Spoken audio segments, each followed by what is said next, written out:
सारे जहां से अच्छा हिंदोस्ता हमारा, हम बुलबुले है इसकी ये गुलसिता हमारा। ये गीत सुनते ही हमारा तन मन उत्साह से भर जाता है। आज हम बात करेंगे 15 अगस्त 1947 की, एक दिन जो हर भारतीयों के दिलों में गूंजता है। यह वह दिन है जब हमारा देश वर्षों की गुलामी की जंजीरों को तोड़कर आज़ाद हुआ था। आज हम उस आज़ादी का जश्न मनाते हैं, लेकिन यह आज़ादी एक दिन की कहानी नहीं बल्कि वर्षों के संघर्ष, बलिदान और साहस की गाथा है। भारत रत्न डॉक्टर बाबा साहेब आम्बेडकर, राष्ट्रपिता महात्मा गांधी जी, भगत सिंह, सुभाष चंद्र बोस, रानी लक्ष्मीबाई, छत्रपति शिवाजी महाराज, ऐसे अनगिनत वीरों ने अपने सपनों को भारत की आज़ादी के लिए समर्पित कर दिया। उनकी कुर्बानियों ने हमें एक ऐसा देश दिया जहां हम स्वतंत्र रूप से सांस ले सकते, अपने सपनों को पूरा कर सकते। आइए उस दिन को फिर से याद करें। नमस्कार, मैं पंकज और आप देख रहे बोल भाई। इस दौरान अनगिनत क्रांतिकारी फांसी पर चढ़े, जेलों में सड़े, याद नए जली। 1857 की पहली क्रांति से लेकर महात्मा गांधी के असहयोग और भारत छोड़ो आंदोलन तक, भगत सिंह, चंद्रशेखर आजाद, नेताजी सुभाष चंद्र बोस, सरदार पटेल, रानी लक्ष्मीबाई जैसे नायकों ने अपनी जान देश पर न्यौछावर कर दी। अंग्रेज सिर्फ हमारे शासक नहीं बल्कि लुटेरे थे। उन्होंने भारत की संपत्ति, सोना, हरी, यहाँ तक कि हमारी कृषि और उद्योग को तबाह कर दिया। किसानों से बेहिंता लगान वसूला, अकाल के समय भी अनाज निर्यात किया। 1919 के जालियांवाला बाग में जनरल डायर ने सैकड़ों निहत्थे भारतीयों पर गोलियां बरसाई। भूख से लाखों लोग मर रहे थे, फिर भी उनकी नीतियों में कोई बदलाव नहीं हुआ। 1857 में देश भर में एक चिंगारी भड़की, जिसे हम पहली स्वतंत्रता संग्राम कहते हैं। मंगल पांडे, रानी लक्ष्मीबाई, तात्या टोपे, बेगम हजरत महल जैसी वीरों ने हथियार उठाए। यह क्रांति भले ही दबा दी गई, लेकिन इससे आने वाली पीढ़ियों में क्रांति की ज्वाला जला दी। नेताजी सुभाष चंद्र बोस ने आज़ादी की लड़ाई को नया मोड़ दिया। उन्होंने आज़ाद हिंद फौज बनाई और नारा दिया, तुम मुझे खून दो, मैं तुम्हें आज़ादी दूंगा।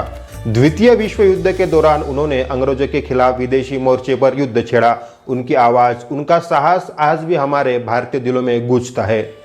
चंद्रशेखर आजाद, ये नाम ये काफी था अंग्रेज के दिल में डर पैदा करने के लिए। उन्होंने कहा था, मैं आजाद था, आजाद हूँ और आजाद ही रहूंगा। 27 फरवरी 1931 के इलाहाबाद के अल्फ्रेड पार्क में जब चारों तरफ से अंग्रेजी सेना ने घेर लिया, तब उन्होंने आखिरी गोली खुद को मार ली ताकि कभी दुश्मन के हाथ न लग सके। राजगुरु भगत सिंह और सुखदेव के साथ लोहार षड्यंत्र केस में शामिल थे। उनकी निशानेबाजी इतनी तेज थी कि दुश्मन डर कर छुप जाते थे।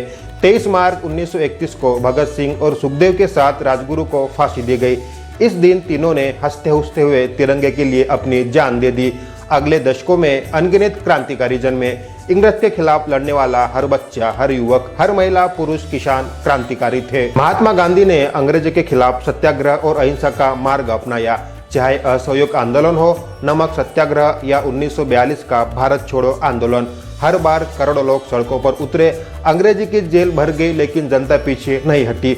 धीरे धीरे भारतीय लोगों में जागरूकता फैल गई। हर कोई व्यक्ति स्वतंत्र होना चाहता था। अंग्रेज को पता चल गया कि अब भारत पर शासन करना मुश्किल होगा, क्योंकि हर बच्चा, बुजुर्ग, महिला, युवक जान की बाजी लगाने के लिए तैयार बैठा था। द्वितीय विश्व युद्ध के बाद अंग्रेज की ताकत कमजोर हुई और भारत में आज़ादी की लहर तेज हो गई। आखिरकार 15 अगस्त 1947 की वो तारीख तय हुई, लेकिन इसके साथ साथ एक दर्दनाक फैसला भी आया, देशों का बंटवारा। भारत और पाकिस्तान के रूप में दो राष्ट्र बने। बंटवारे में लाखों लोग विस्थापित हुए, हजारों ने जान गंवाई, पर भारत को अपने स्वातंत्र्य की खुशी थी। एक दिन पहले यानी 14 अगस्त की रात 12 बजे संसद भवन में पंडित जवाहरलाल नेहरू ने ऐतिहासिक भाषण दिया। At the stroke of the midnight hour, India will awake to life and freedom.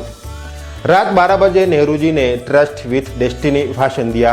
रात भर लोग खुशियों से नाच रहे थे। जिसका सबको इंतजार था वो दिन आ ही गया, 15 अगस्त 1947। हर नागरिक नहा धोकर तैयार था। हर व्यक्ति में देशभक्ति का जज्बा दिख रहा था। सुबह 8 बजे पंडित नेहरू और उनके मंत्रियों ने लाल किले की तरफ प्रस्थान किया। सुबह 9 बजे लाल किले पर तिरंगा फहराया गया। पहला तिरंगा फहराने का सम्मान सोमनाथ शर्मा के हाथ हुआ, जो बाद में 1947 के युद्ध में शहीद हुए। सुबह 9 बजे पहली बार आधिकारिक रूप से जनगण मन गाया गया।